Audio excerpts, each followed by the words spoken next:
love gives me the wings to fly through each and every day, and the strength for every moment that I meet along the way. No matter where I am or even where I'll be, the thing that really matters is you're right here next to me.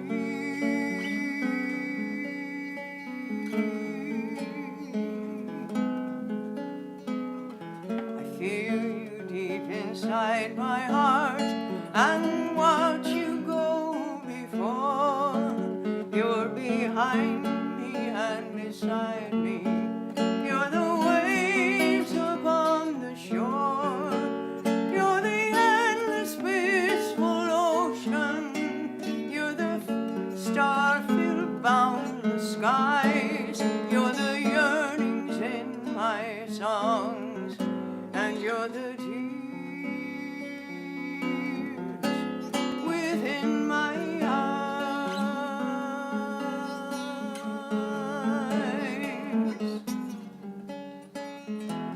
You're the light of every light. You've created every form. You're the sound of music and a power in the storm. You're my mother and my father, my companion and my friend. You're my comfort in the darkness. You're the voice within the wind.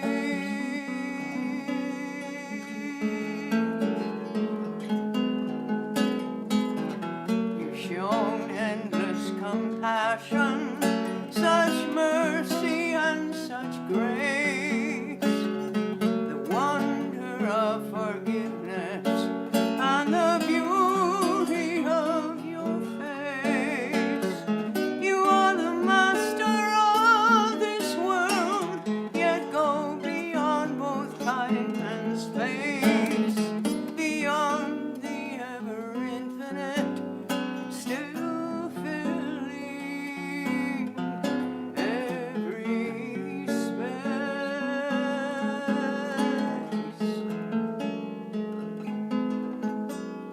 Your love gives me the wings to fly through each and every day, and the strength for every moment that I meet along the way. No matter where I am or even where I'll be, the thing that really matters is you're right here next to me.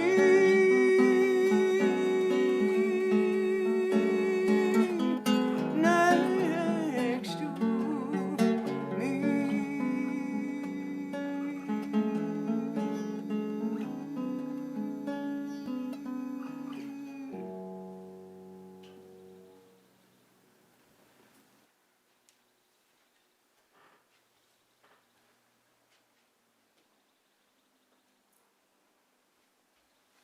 Thank you, Jayant. You are such a gift. You are really such a gift to this center. I'm going to begin with a chant, and if you know it, please join. Can you all hear me okay? Yes, no? No. I'm hearing a no here. Okay. Getting better? Okay. Up, up? Does this have to be up? I'm hearing volume up. Okay. Is this better? Okay. Y'all okay with this? Does this come through? Ew. Feel like Jaws. All right, let's chant. Om Asatoma Sadgamaya Tamasoma Jyotirgamaya Mrityorma Amritam Gamaya Aviravir Maheti Rudrayate Dakshinamukam Te namapaya nityam. Om Shanti Shanti Shanti. Om, lead us from the unreal to the real. Lead us from darkness to light. Lead us from death to immortality. Light us through and through ourselves, O Lord, and protect us always with your sweet, compassionate face. Om, peace, peace, peace be unto us all. Good morning, and thank you for coming before the game. Y'all could have gotten out and said, I've got to make my buffalo wings or whatever y'all are going to do, or my guacamole, but appreciate you coming here. And once I get started, you'll think, I should have done that instead. Because there's nothing more inspiring than Vedanta philosophy. It is absolutely thrilling when you first run into it. I remember being in Santa Barbara High and walking from the library and then going and waiting for my dad to pick me up, and there was a sentence in a book that said, Brahman and Atman are one, the soul and the ultimate reality are one. I went, wow. And I wanted to stop everybody from reading in the library because this is important. It's like, everyone else is like, anyway. I realize that not everybody's on quite the same wavelength as the rest of us. But Vedanta is thrilling because it proclaims the oneness of existence. There's only one infinite divine existence. The soul within us is the absolutely one with that infinite divine reality.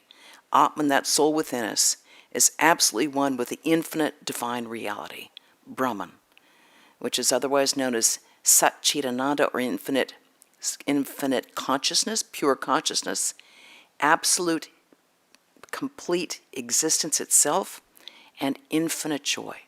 That is what is the substratum of this universe and is who we really are. That is who we are. Swami Vivekananda never tired of saying, you are the infinite. You are the infinite. And then that's when we realize we have to come to practice because we feel, I feel the infinite with that first sip of the caffeine, but maybe after that it starts to diminish a bit. So Vedanta believes oneness of existence. It really says that all religions lead to the same goal. Every religion preaches the same truth said in various ways. And that if we want to serve humanity, that's one way of worshiping God, and it's an important way of worshiping God. So everything that I was studying when I was young, just like, yes, yes, yes. And especially that thing of that unity of existence, that we're only one infinite divine reality. So then these are thrilling, but then knowing this intellectually and actually putting it into practice and living it are two entirely different things. And that's where the rubber hits the road.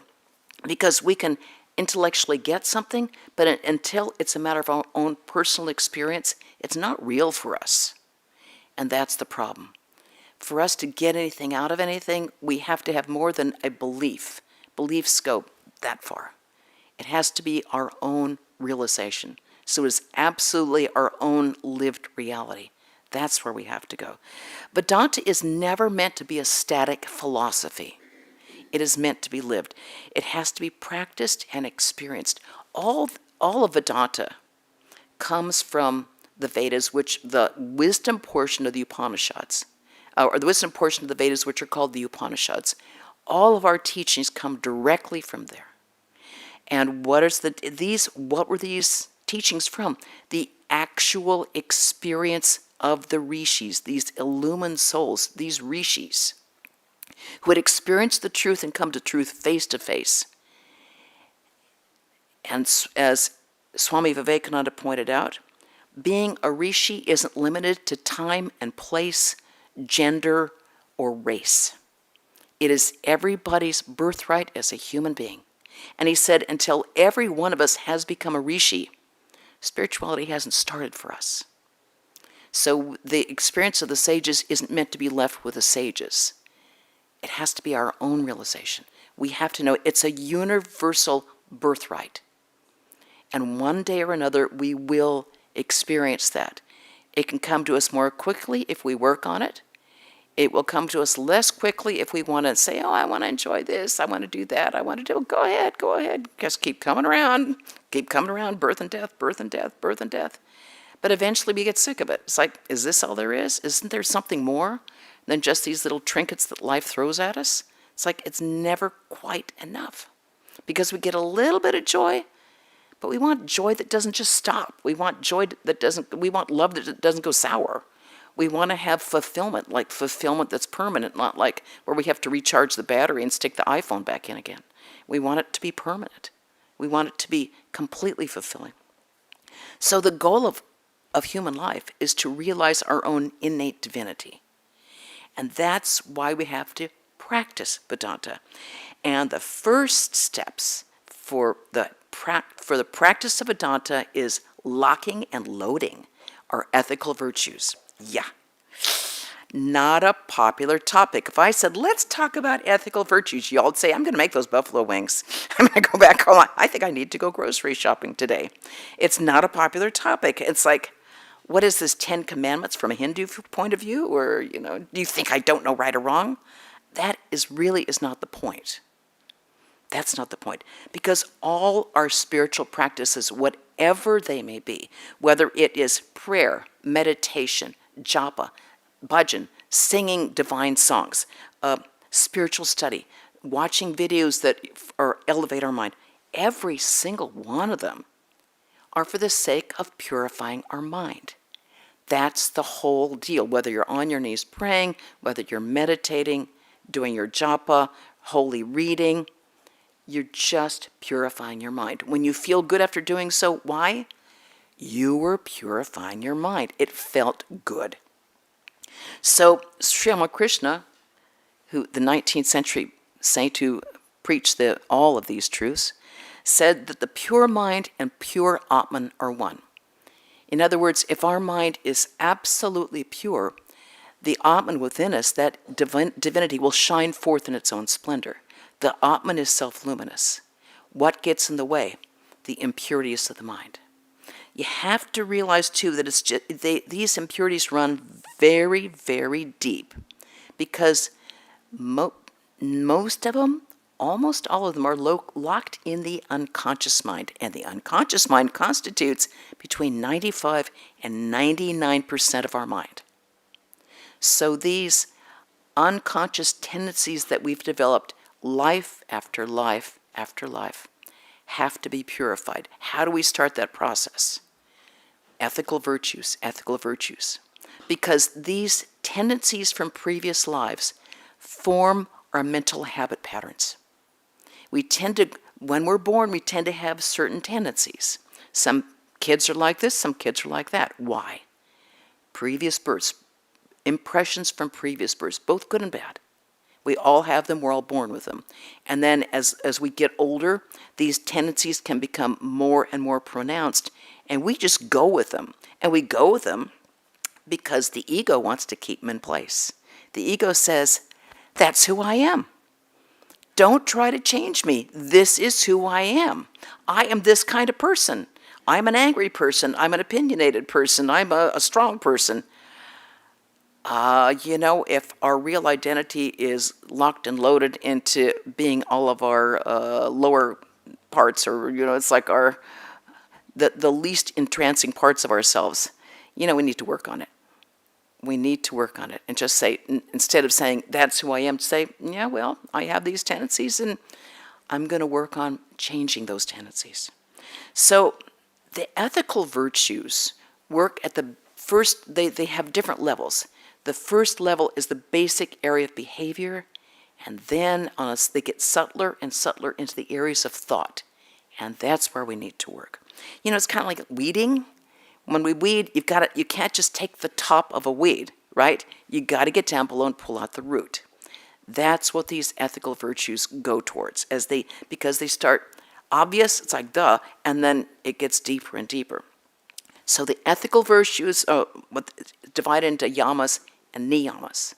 The yamas are nonviolence, truthfulness, non-stealing, sexual restraint, and non-avarice.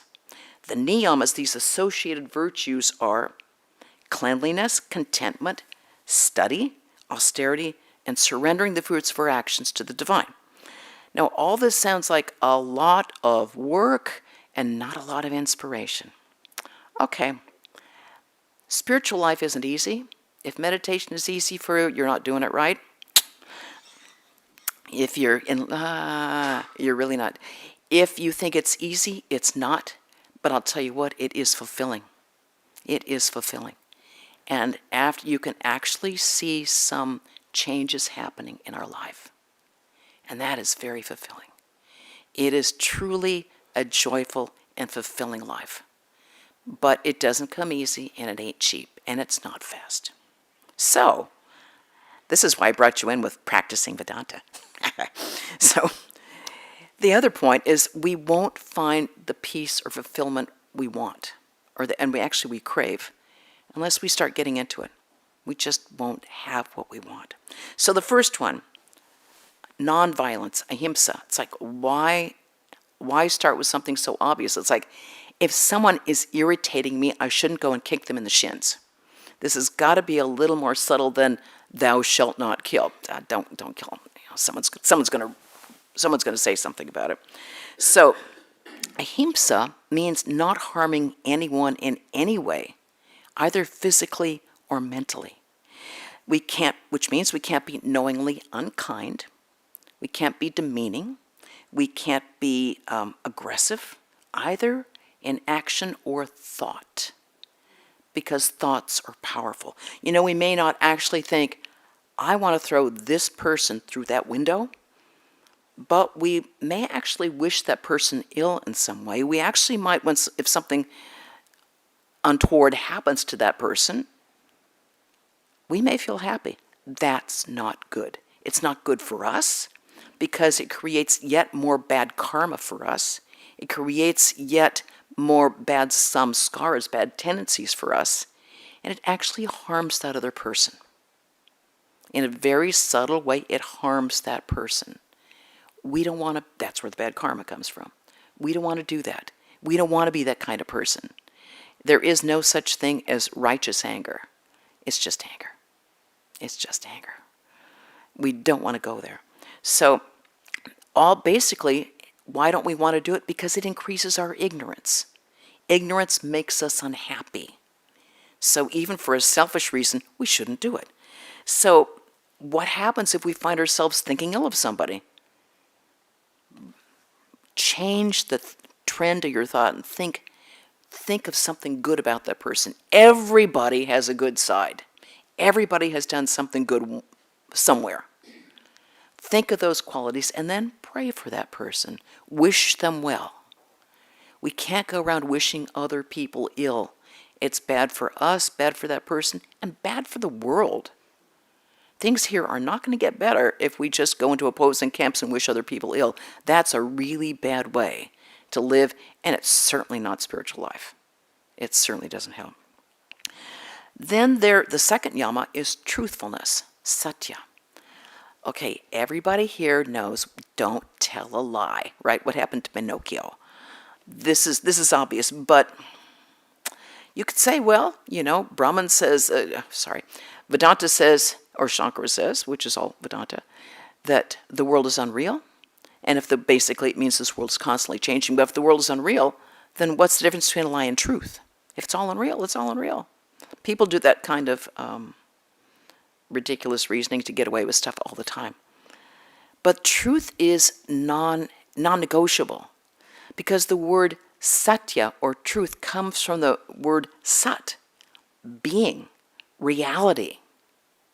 If we don't follow truthfulness, we cut at reality itself. We cut at existence. That's why it's not okay. So it's more than just not telling an outright lie. It's also not saying one thing and meaning another. Sri Ramakrishna would tolerate and appreciate and forgive everything, but he had a real hard time with hypocrisy. If a person was a hypocrite and pretended to be a holy person but was doing something on the side, he was very intolerant of that. He would just call people on it. He often said, make the heart and the lips one. That was what this says, this should say. Mon muk ek, he would say in Bengali. This, basically, what you see is what you get. And that's a really healthy way to be, whatever it is. We can't mislead people. We can't mislead people. We have to be forthright. It's very healthy. If worse comes to worse, just keep quiet. Nobody really wants our opinions all the time. They probably heard enough. Third one, non-stealing. That's kind of obvious too. It's like, I don't think anyone in this building is going to run down to Pierre Lafon's and steal a pair of socks. But we can desire things that don't belong to us. We can desire or wish we had someone else's fame or beauty or youth or perfect children who would never get into trouble or their house or, we always think that someone else has it better. Oh, I wish. How come that person has that amount of money and I have so little I can barely get by? Because we're constantly attracted by things. Things come at us, we get impressions, and things either attract us or repel us. So the mind is constantly go, yes, no, yes, no, yes, no. Attract, repel, attract, repel. And that whole phenomenon is created by the ego. This big bloated ego that says, I like, I want, and no, not good enough, yeah. It's this whole ego. So we engorge the ego when we do this. That is the problem with it. So the whole thing with the ego, too, is it comes from the sense of separation. So what happened to our idea?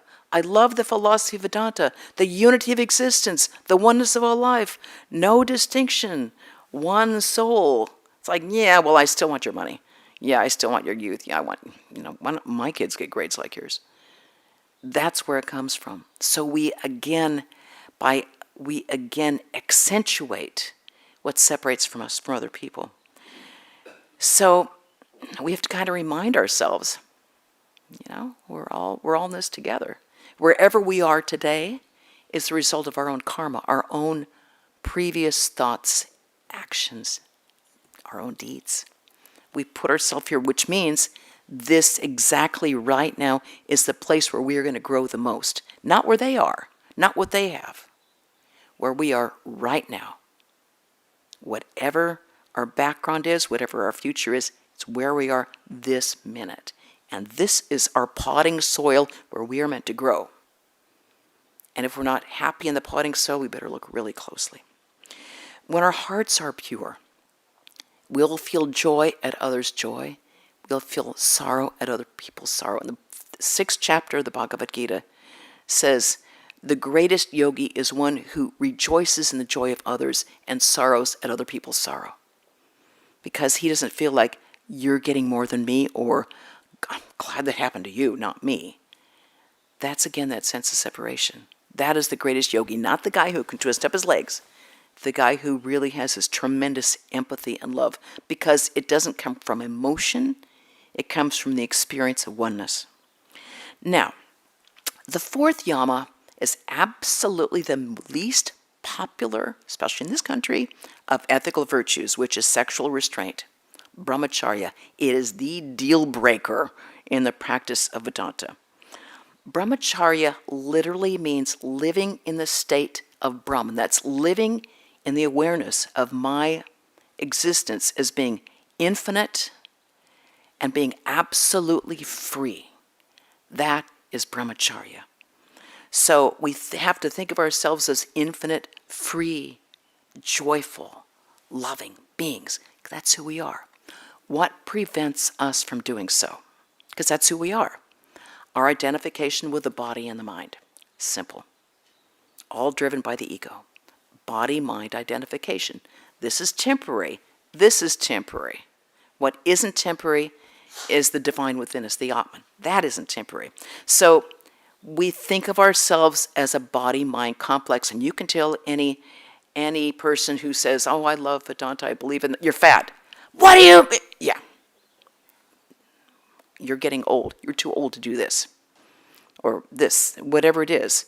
I'm short, I'm tall, I'm fat, I'm fit, I'm strong. These identifications lock in, and we identify more and more with the body. Same thing with the mind. I'm happy, I'm depressed, I'm giddy with joy. That's a temporary thing. It's not who we are. All that identification obscures our vision of the Atman, which is deep within us and is that radiant joy living in our hearts. The more we get on our way, the more we get on our way, right? It happens. So what makes us identify with the body the most? One guess: sex. It is the body's strongest force. It's a very powerful force. It wrenches the mind away from wherever it is and puts it somewhere else. You know, Hindu mythology is saturated with tales of celestial maidens, apsaras, who bring down the minds of the yogis because the yogis are getting so great. They're afraid that, oh my God, these people are going to attain divine power. So whether it's Urvashi or Ramba or Tilotama, they tempt the rishis and down with a thud they go. They've broken their brahmacharya, back to the drawing board. Here we go again. Now, if saints and sages this happens to, what about the rest of us? That's why sexual restraint is really strongly encouraged. You know, it was funny. When I was in San Francisco, and at our convent, we were walking around. There's a Lululemon store. Oh, I've heard of Lululemon. They have all that yoga wear. So walked in. They had a bag, paper bags that they were selling in, and the bottom said brahmacharya. It's like, what? From Lululemon, the tight yoga pants place? So then I went on their website, and they said brahmacharya is moderation in French fries, cookies, and cigarettes. I was like, exactly. It's like, what?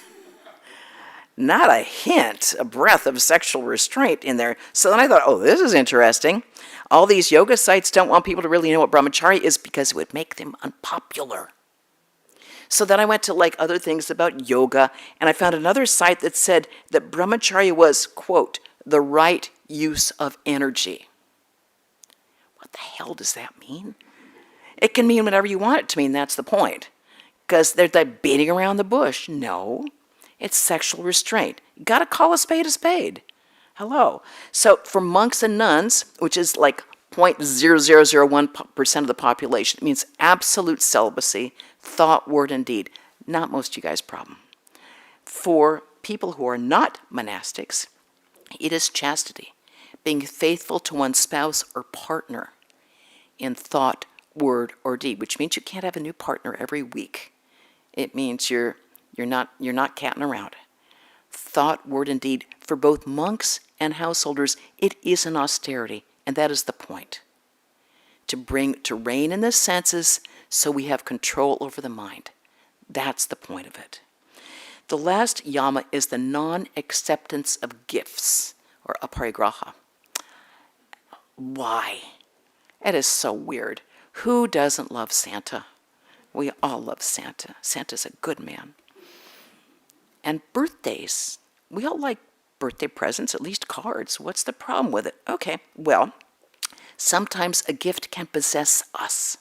That's the problem. Because sometimes we get gifts, and then we feel either consciously or unconsciously indebted to that person because the person has given us this gift. Oh, that was so nice of them. And then if they want something, it's like, oh, you know, he gave me this. It takes away our freedom. Someone may be trying to manipulate us. Someone might be trying to change our opinion on something. If their motive isn't pure, shouldn't be accepting gifts from them. That's the problem. Swami Turiyananda, Ramakrishna's great disciple, said that we shouldn't accept gifts unless we feel there's no motive behind it. Unless, he said, if your mind is not affected and you feel that gift comes from God himself, then it's okay. Then you accept the gift. He said, you may accept gifts only from good people, people who will not interfere with your independence and seek to control you. Because sometimes a gift is like one of those Trojan horses that moves in. It's like it's got ammo on the inside. You really have to worry about it. You got to think about it. So now we move into the niyamas, the associated virtues. The first one is cleanliness. We all know cleanliness is next to godliness. Hello, what does it mean to us? Saucha. We know it's good to be clean. No one wants to be gross. But what it does is it reminds us that our body is more than a pain and pleasure machine. It's the temple of God. So we don't worship the temple, we worship what's inside the temple. But when we come to the temple, we go, oh, I'm in the temple. Just reminding ourselves that kind of changes the whole vibe, right? So when we think of the body, also when we feel clean, our hair is washed and our body, are clean, we brushed our teeth, we feel clean inside too. So it's a great time to meditate because it's like, ooh, I'm clean all over. It's like we kind of set the stage for a good meditation. Doesn't mean it's going to be a good meditation, but you feel like it more. However, if it's a karma yoga day and you've gotten hot, sweaty, and dirty, God loves you. So that doesn't count. That's part of that. That's an inner cleanliness that can't be beat. So the second virtue, niyama, is contentment, which is a highly underrated virtue because it seems boring. Boring. Content, like a contented cow. That kind of content? No. What it means, it's a highly important spiritual quality because if I'm content, I don't need anything.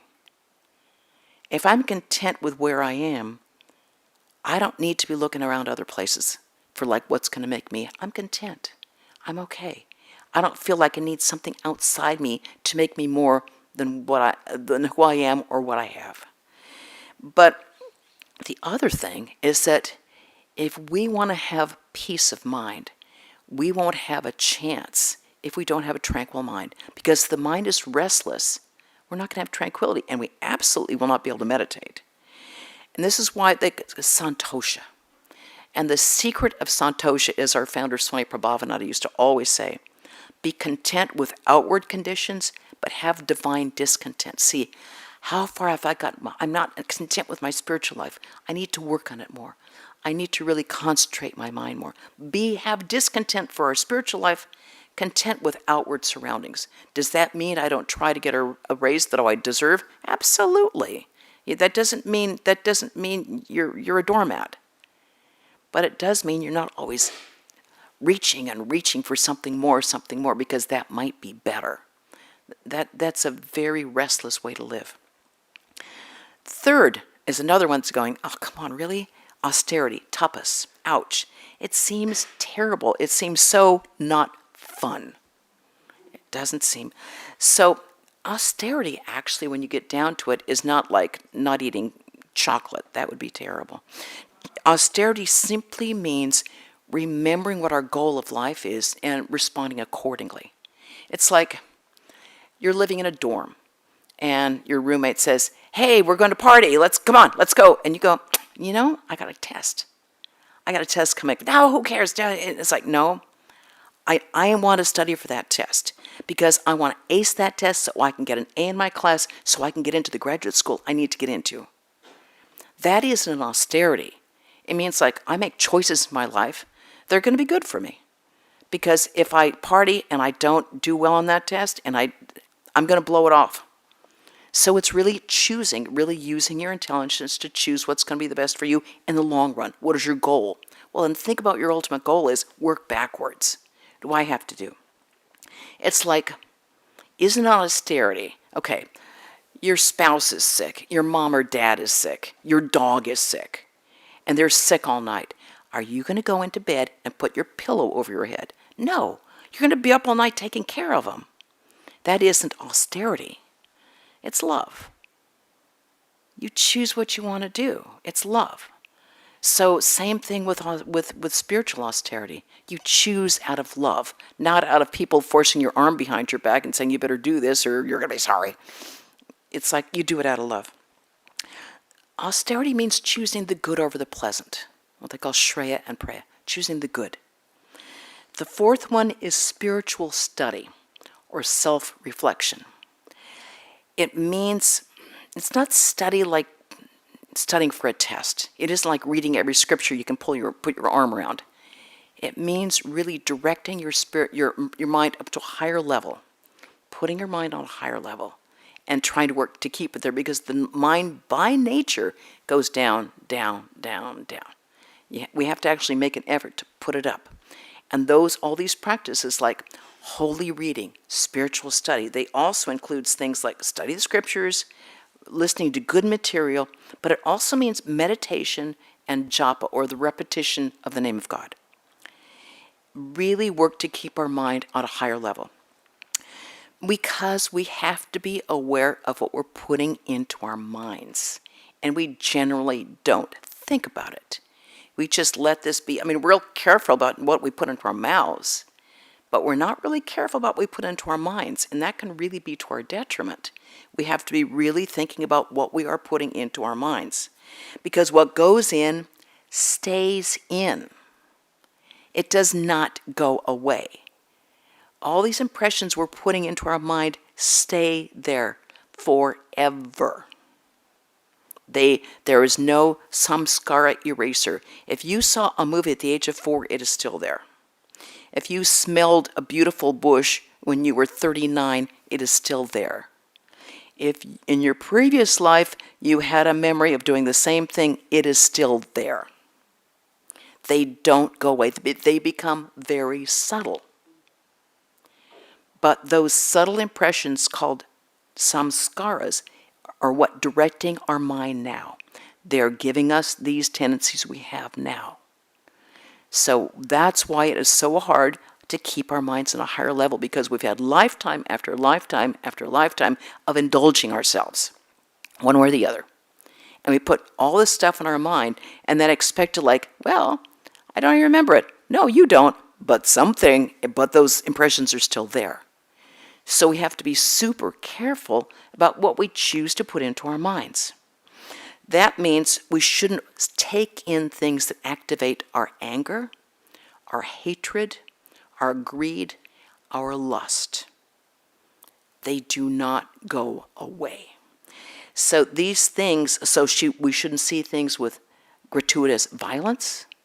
We shouldn't see pornography, because they are absolutely poisonous to us. And we will regret it. We will regret it. That doesn't mean we should be spiritual holier than thou.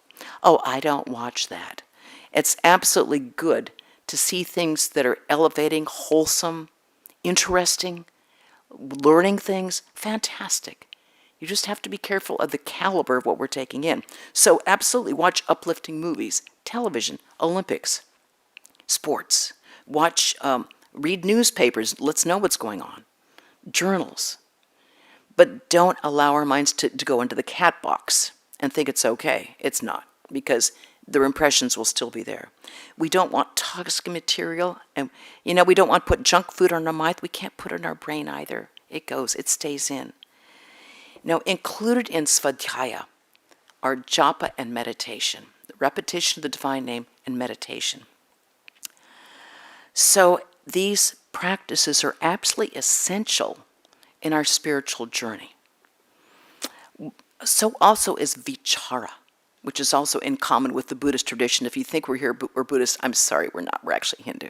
But we're close. We're very close. One of the many practices we have in common is vichara. That sort of examination of what is permanent and what is transitory. What is basically real, which means which is absolutely permanent, and what is transitory. What's going to crumble into my hands? What am I hankering after that's just going to leave me lonely and wanting more of something else that's going to leave me lonely and sad and ungratified? So we have to really remember that what is eternal and true, the Atman, Brahman, that is what's eternal and true, and that's what we can hang on to, because our real divine nature will never leave us.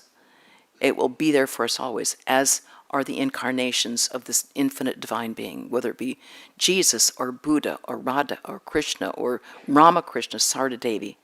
Hang on to them. They're human embodiments of Brahman. Now, people, when they come into Vedanta, immediately think I'm going to meditate, and they twist their legs into positions that are like pretzels and try to sit in a chair to watch. You don't have to sit cross-legged, and you don't have to sit on the floor. You can actually, the whole point, what they talk about in the Yoga Sutras is easy posture. Sit where you are comfortable so you can forget your body. Not that you're aware of your foot going numb. Sit in a comfortable position with, very important, with your back straight so that the spine is straight in one column, and you can forget your body for a while. That is the whole point of an easy posture. Not twisting up and not having a show off about being able to put your legs up like that. That's not helpful. Okay, so the other thing is to be able to forget your body, which means forget your body and not fall asleep. That isn't helpful either, because it just brings on more tamas, an identification with, oh, meditation means taking a little snooze here. So if meditation again comes effortlessly, you're not meditating. It's not easy. It's not. Meditation is the last stage before samadhi, that total realization. The last stage. Most of us struggle for dharana, the stage before meditation, where you're trying to keep the mind in one point. You try to focus on one thing, whether it be a divine image, whether it be an incarnation of God, or a light, an unflickering flame in the heart, the presence of the divine in your heart. Trying to keep your mind there is dharana, one point. And within 3 seconds, where did I leave my phone? Within 3 seconds, I should have said that. Within 3 seconds, it's like, next week I'm not. That's what happens. It's very hard to control the mind. Why? Because of lifetimes of all these tendencies that we have. That's why these ethical practices are so important. They really are important, because we can't sit down and meditate, because the mind will do what it does the other 23 and a half hours a day. It does what it wants. So we need to really be able to focus on doing these practices and then start where we are. So dharana is where most of us, so meditation is way beyond that. So for all this, see the problem, what happens? When the mind becomes a little calm when we meditate, all these samskaras come popping up like jack in the boxes. It's like, where'd that come from? It's been there the whole time. But because the mind wasn't calm, we didn't take it in. We didn't realize it was there. The minute the mind becomes calm, boom. That's why people like to keep busy all the time. That's why people have the radio going, the TV going, they're watching the internet, they're doing their email at the same time, to be totally distracted, to the detriment of pretty much everything. Their peace of mind, their contentment, their ability to concentrate on anything, what to speak of a spiritual life. We really need to be able to focus. So that is why a spiritual teacher or a guru is necessary. We can't do this on our own. We really can't. Holy Mother Sri Sarda Devi said, it is necessary to practice japa, meditation, and prayer. She said, one must practice it at least in the morning and in the evening. She said, it acts like a rudder on a boat. You know what? The seas out there, very tempestuous. I'm not talking ocean. This world, lots of seas going very tempestuous. We need a rudder on our boat, because we don't want to be taken up by a rogue wave. We don't want to be in there in choppy waters. The waters are choppy. We need a rudder on the boat, and that's what meditation, japa, and prayer are. And for that, we need a teacher. Meditation is not going into cat space. It's not zoning out. It's not letting the mind wander. It's not babying the mind. So again, a guru is necessary. You can't make up a mantra. You can't read one out of a book or get one from the internet. I mean, you can, but it's not going to help you. So what's the point? What's the point of getting something that's not going to help? In our tradition, our mantras come directly from Sri Ramakrishna and Sri Sarda Devi, down through the line of teachers. All these teachers are extraordinary in their spiritual power, and that spiritual power is imbued in that mantra. And when that mantra goes in our ears, that is the difference.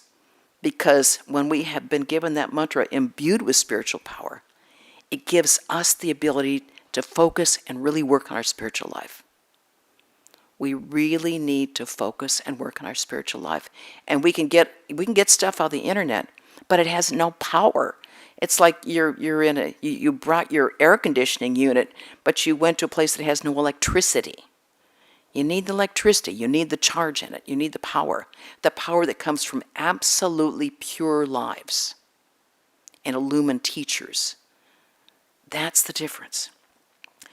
Now, the problem, as Swami Chidbrahmananda mentioned, I appreciate it very much, he said, if we don't have a human spiritual teacher, the ego will become our guru. And that's a bad place to be, because that ego has never been our friend. It has always deceived us and deluded us and sent us down many, many bad alleys. It's not our friend. It's kind of a jerk. So don't listen to the jerk. We have extraordinary good spiritual teachers here. And the best thing is your spiritual teacher will be thrilled if you excel him in spirituality. If you have spiritual experiences that rival his, no one will be happier. No, and he will never ask you for money. If you have a spiritual teacher that's asking you for money, you go in the other direction.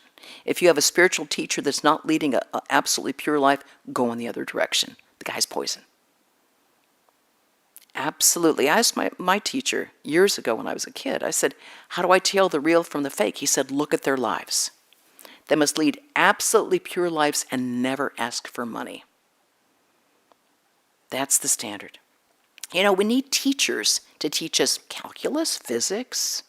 Someone had to help us learn how to ride a bike. We didn't do that on our own.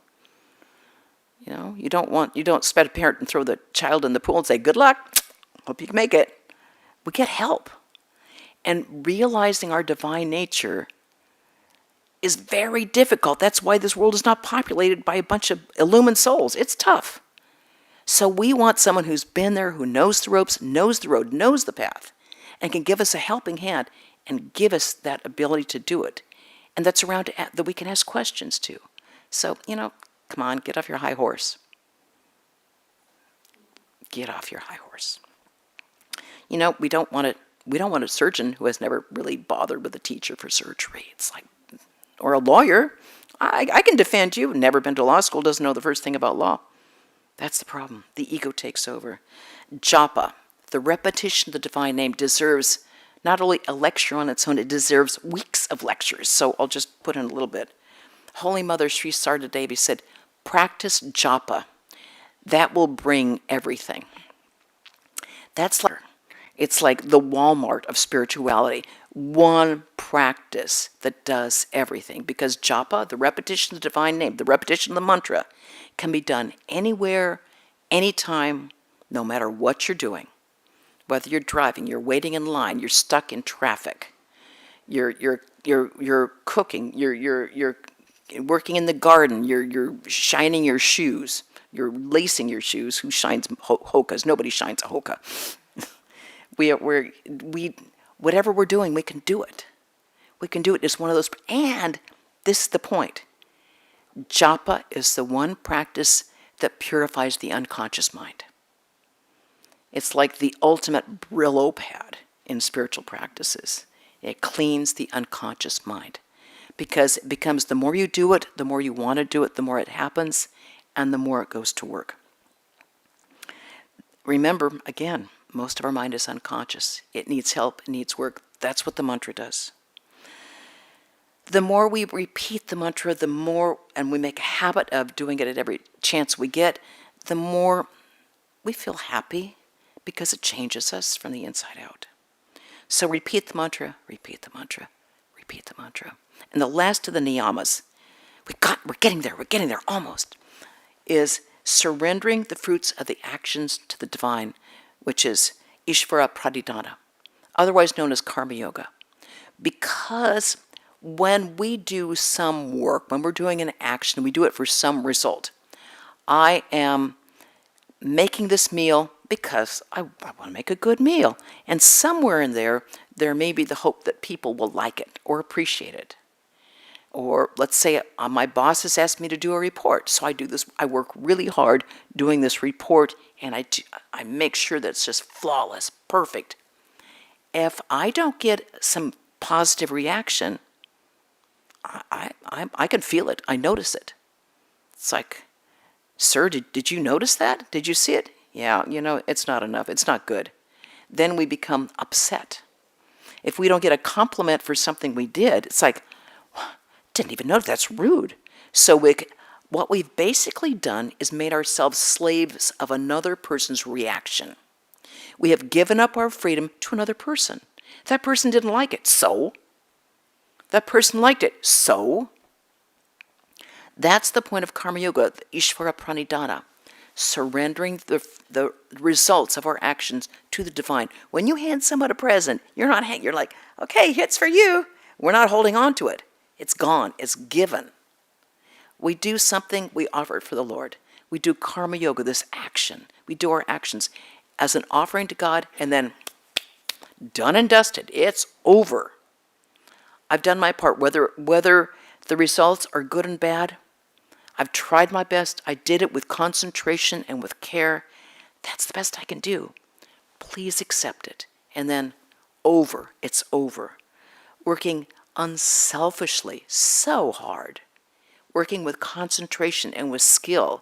Bhagavad Gita said yoga is skill in action. Again, it's not contorting the limbs. Yoga, skill in action. Which means the mind is concentrated. Our whole mind is directed in that way, whether we're cleaning the garbage, whether we're cleaning the shrine, whether we're a rocket scientist. The same attitude of reverence brought to everything. Concentration. Then offered up, and we're free. We're free. It's very hard not to have expectations, but that's where our pain lies. When we have expectations for something, we're basically setting bear traps for ourselves. We don't want to go there. We want to be free because our nature is freedom itself. If we want to be happy, if we want to experience the freedom that is our nature, let it go. So Swami Vivekananda said, in this world, always take the position of the giver. Never expect. Give. He said, give everything and look for no return. Give love. Give help.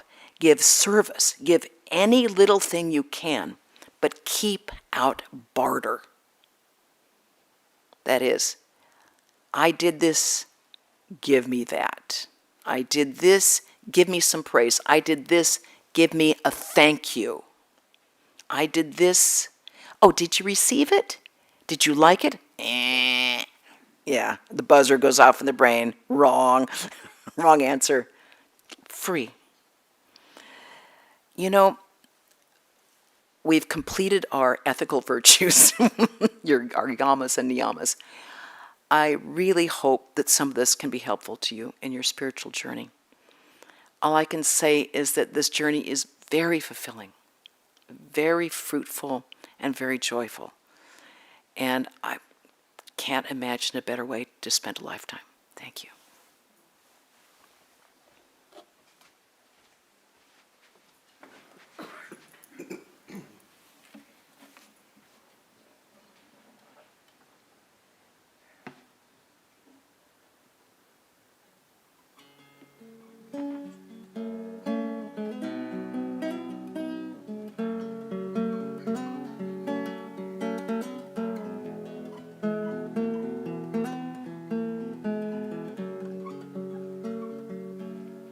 Endless springs in the cave of my heart, where shines your light through all of the darkness. Your waters wash my face from the tears that do fall. Fill my heart with your grace, ocean of bliss over all, ocean of bliss over all. You are the faces we see in all the places that be. You are the sounds that we hear through all the forms that appear. You are the day and the night, the power that fills us up with sight, the mystery of life and of death, the wind that moves every breath. You are without and within, my precious Lord and my friend, the Mother Creator.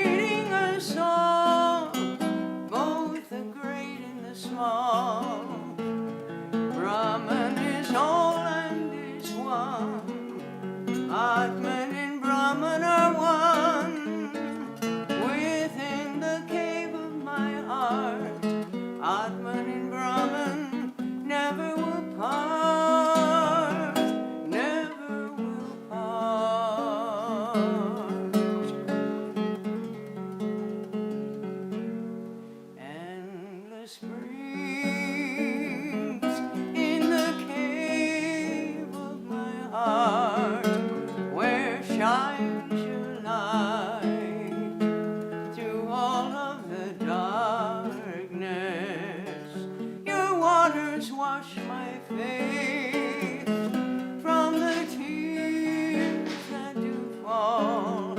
Fill my heart with your grace, ocean of bliss over all, ocean of bliss over all, ocean of bliss over all.